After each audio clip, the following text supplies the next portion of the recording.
Good morning friends. GPCL work के YouTube channel में आपका स्वागत है।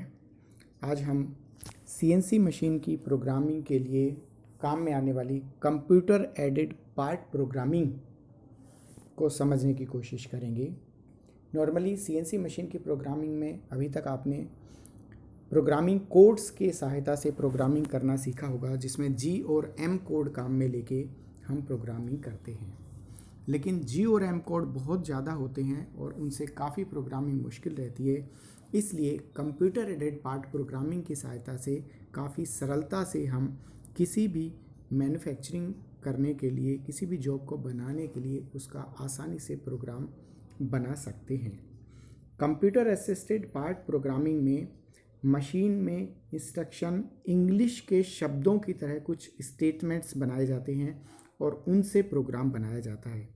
ये जो इंग्लिश के शब्दों के स्टेटमेंट्स होते हैं, इनसे मशीन कोड में कन्वर्ट करता है उसका कंट्रोलर, और फिर वो मशीन कोड के कंट्रोलर से उसके मशीन को, ऑपरेशन को हम एग्जीक्यूट करते हैं।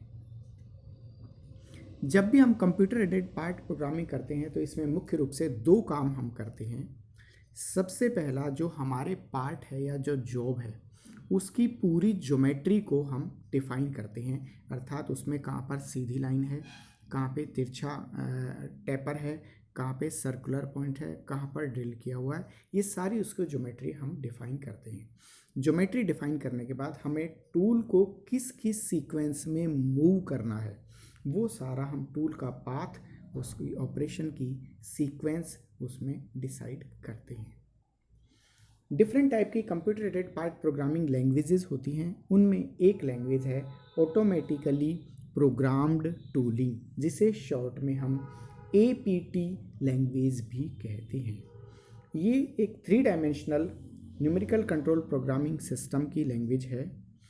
ये केवल एक लैंग्वेज नहीं है, इसमें एक कंप्यूटर का प्रोग्राम है, जिस कंप्यूटर के प्रोग्राम की सहायता से हम उसमें जो स्टेटमेंट्स बनाते हैं, उन स्टेटमेंट्स के अकॉर्डिंगली हम अपने कटर को या टूल को पोजीशन करते हैं या उसको मूवमेंट देते हैं।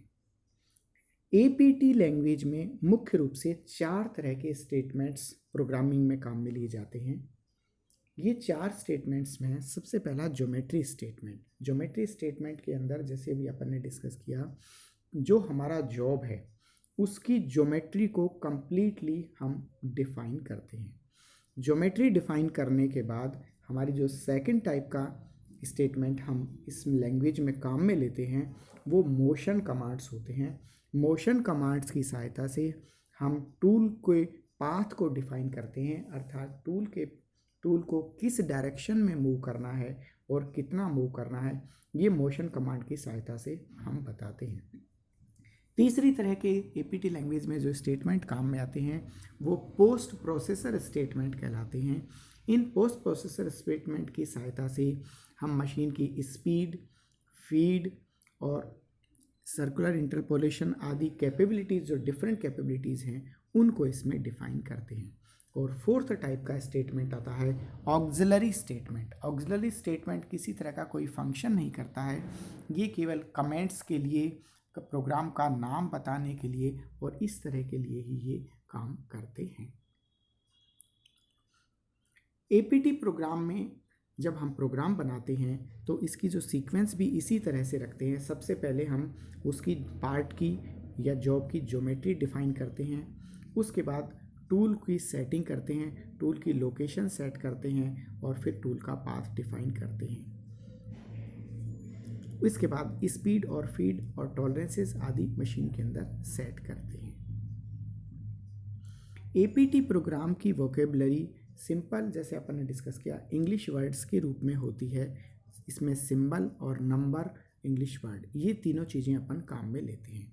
नॉर्मली 6 अक्षर का एक वर्ड हम इसमें बनाते हैं और प्रत्येक वोकेबलरी वर्ड के बाद में हम स्लैश का पंक्चुएशन यूज करते हैं। यदि स्लैश को हम बाद में काम में ले रहे हैं तो मेजर वर्ड कहलाएगा, और स्लैश के बाद कोई वर्ड हम लिख रहे हैं तो वो माइनर वर्ड कहलाता है। इस तरह से जैसे हमारा फिगर में दिखाया है कोई भी जॉब है उसकी पहले अपन ज्योमेट्री डिफाइन करने के बाद और उसका टूल पाथ डिफाइन करते हैं और उसके अकॉर्डिंगली हम पूरा APT प्रोग्राम सेट करते हैं। थैंक्स।